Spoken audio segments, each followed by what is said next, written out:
In this video, I am going to show how you might use an SSIS process task to work with a Python script. First thing I'm going to do is to create a solution. I called it SSIS process task demo files because I'm going to put a series of files in there. Specifically, the files I'm going to use are a source file called email-data.txt. It just has some made-up emails. The first one is in an appropriate format. The next one is not. Neither is any of the others. So there's one valid email address and four invalid ones. And my goal is to separate that data into valid and invalid data. I also have a test file here that I'll use just to make sure that the process task works. And I'll take all these files and I will put them in my solution so that they're all in one place along with my SSIS project. I've called my SSIS project SSIS Process Task Demo, and now I just hit the Create button and wait a few seconds for it to create my solution and project.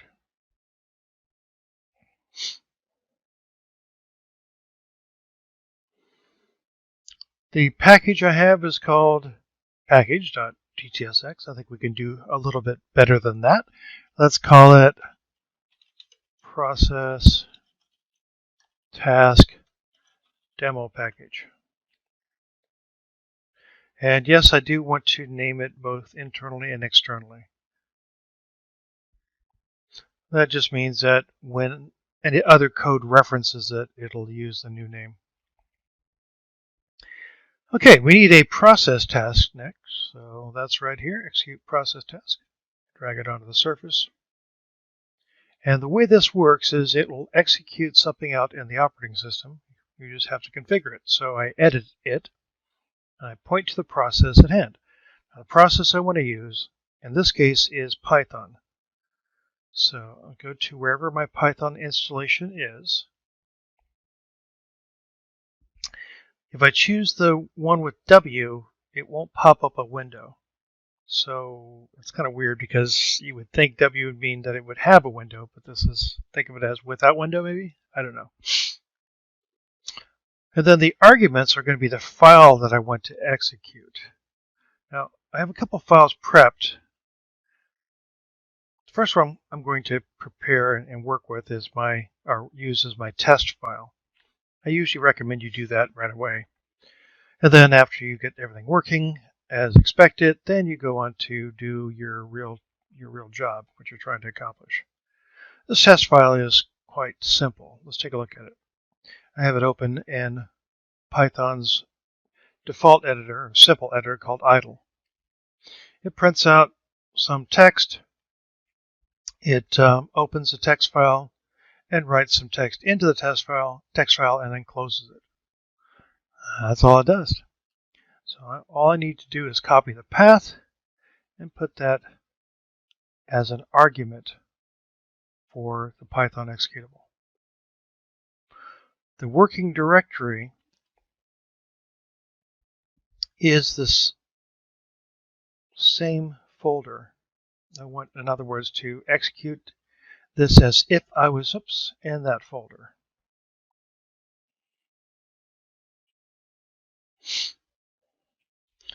And if I have this, well, we'll just see. Okay, so I've got a configuration.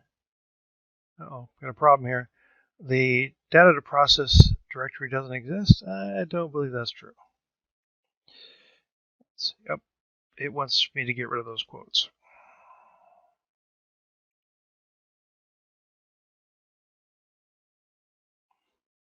Okay, now we execute it.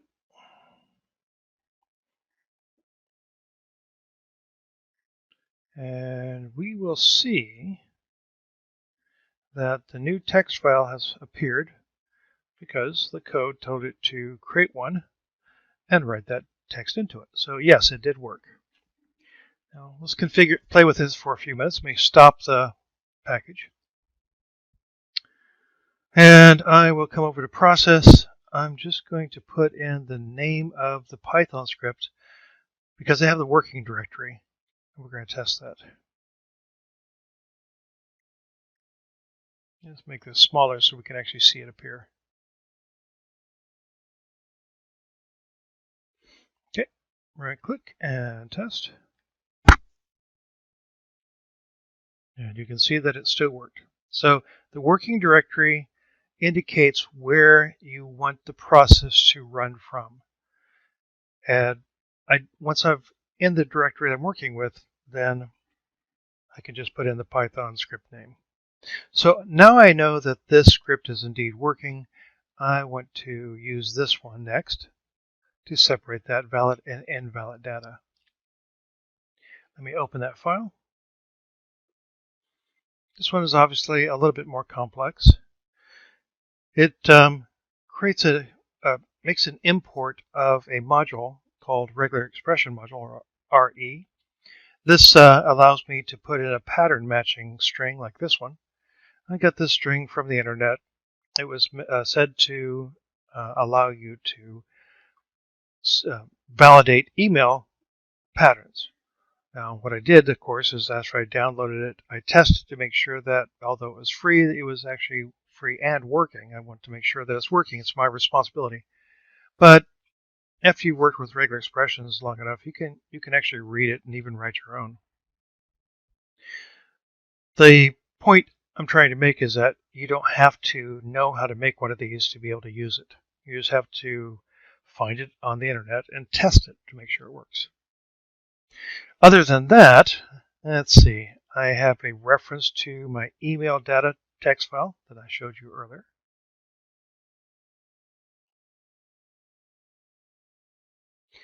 And a reference to the valid email data text file that I'm going to create, much like I created the test text file, and another one for invalid email data.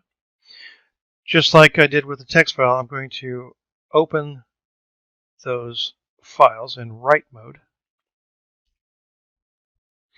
I'm also going to open up the email data file in read mode.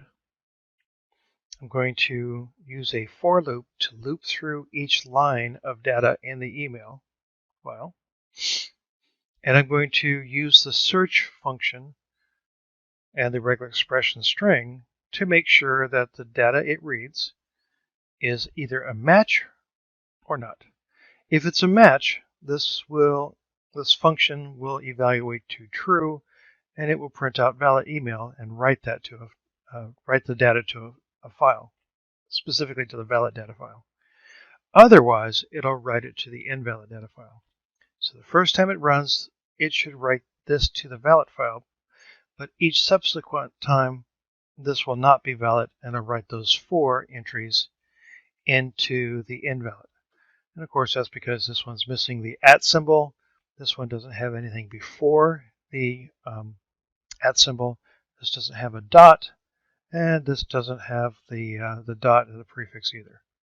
So that should work, and then we close up our connections to the files. Let's see it in action. So I need to get the path for this file and the name. I'm going to come over here and edit this again. The process is the same, but the argument's going to be different. Paste that in. And all I really need, let me cut that out, is the name of the Python script. I'm going to put the working directory, actually the working directory is the same. So I guess that's it. Let's see if it works.